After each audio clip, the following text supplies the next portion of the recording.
ஐயப்பா நமது ஸ்ரீ பூரண புஷ்கலைநாதர் ஐயப்பா நண்பர்கள் குழு சார்பாக இந்த வருடம் ஆரம்பித்து இந்த குழுவில் சேர்ந்து அனைவரும் நல்ல ஒரு ஒற்றுமையாக இருந்து இந்த குழுவை ஒரு வருடமாக நடத்தி அந்த பணத்தில் கிடைத்த தொகையை வைத்து இந்த சபரிமலை யாத்திரையை நல்ல முறையில் நடத்திவிட்டோம்.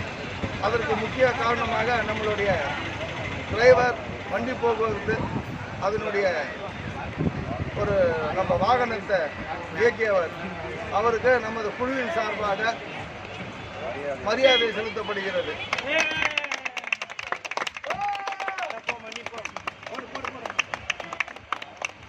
இவர் பெயர் வெங்கடேஷ், டிரைவர் வெங்கடேஷன் பேரு. இது நமக்கு என்றென்றும் நினைவில் இருக்க வேண்டும் என்பதற்காக இவர் பெயரை நாம் இங்கே ஒளிபரப்பு செய்கிறோம்.